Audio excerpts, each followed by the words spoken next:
So Hot Rod is one of my favorite parts of Cyberverse, and this figure was high on my list of figures to get when they announced the Deluxe line, especially when they showed this off.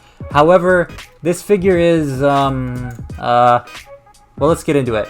So Hot Rod retails for about 20 to 25 US dollars and about 30 Canadian bucks, and his standard deluxe height around 5 to 5 and a bit inches tall, so there's nothing special there, standard specs in that regards, and it looks okay. The designs from the show are very hard to replicate in toy form for this price, so I understand a lot of the liberties taken, and overall there isn't a lot of bad kibble on this guy. Like, he has kibble, but it's nothing too bad. He's got the panels on his arms, and that's about it. But the first problem I have with this figure is that it needs more color. All of the red isn't broken up, and it gives this sort of like a knockoff feel to it. And it doesn't help that the plastic feels kind of slippery and oily. It's the only one from the Cyberverse figures that has this plastic feel.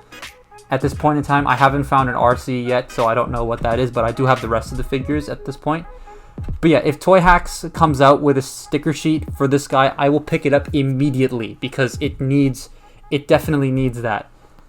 Next to the other Cyberverse figures, he does fit in quite well, and if you're looking to get a few of these, then I'd say this guy should be part of that few of list. He's definitely better than Megatron, so yeah.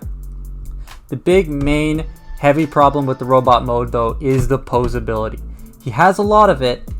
He just has all the joints you'd want, but you can't really use him very well. The best pose this guy can make is the one where he's standing, blowing flames out of his rockets. That's the only pose I've been able to get him in where he looks nice. Other than that, it's just him standing up straight, because every other pose just kind of feels awkward, and it's those shoulders. The shoulders are way too clunky, and the joints are designed very small, so he bumps into everything, which is really dumb. It's unfortunate, but the articulation number of joints wise is very standard. He even has foot tilt forward and back, which you don't see on a lot of figures, so that's pretty nice. But it's just utilizing the upper body is just very difficult with the way that the shoulders are designed. Transformation's okay, you just have to watch out again for those shoulders. Going back into robot mode right out of the box, they're very stiff, and all the times I tried transforming this when I first got it, the arms just came right off. You just rip them off. So I recommend loosening the screws behind the shoulders just a tiny bit, maybe like a quarter turn. That should fix it, because that fixed it for me. Now the flames are necessary to clip onto the side, because otherwise the car looks just bland and boring because there's no color on it. It's just red with that bit of black and a little bit of silver. But it needs more. It needs more color. So please, Toy Hacks, this needs stickers badly. If you make stickers, I will buy them. So please make stickers. The car mode overall is just meh. It's all I can really say about this whole figure. It's like, I like the figure, but it's overall just meh. It's kind of bland and kind of boring looking just because it lacks all that color. Next to the other figures in car mode, he does blend in with the rest of the figures, but that's just because the rest of the figures also need a little bit more paint. Minus Shockwave, his colors are fine. But yeah, the rest of the figures, they all need more paint, but Hot Rod here especially needs a lot more. The robot mode's really cool.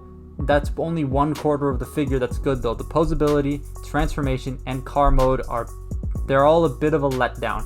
It's not worth full price in my opinion. That's $30 in this country for a deluxe like this. He does come with the MacAdam Build-A-Figure piece, and for the life of me, I cannot find any of my MacAdam Bath pieces. So hopefully I find him at some point. I'm really annoyed about that. But if you can find him on sale, or if you want to complete the Cyberverse Deluxes, then I'd say get this guy. Otherwise, he's an easy pass. Again, unless he's on sale. If he's like $20 to $22 or something like that, Canadian, then I'd pick it up. Unfortunately, I want to complete this whole collection, so I'm going all in on it. The next figure that I'm going to look at, which is, in my opinion, the best Cyberverse Deluxe figure to come out, is Grimlock. So subscribe so you don't miss that. That thing is like so close to perfect. It's unbelievable how they were able to, and it's Grimlock. You don't see him that much in the show, and he's just like the best toy to come out of this line so far. It's weird, but I love it. I'll do a review. I'll do a review on it. Follow me on Twitter and Instagram. Links are in the description. There's Patreon there if you want to use it as well. And I will see you in the next video. Goodbye.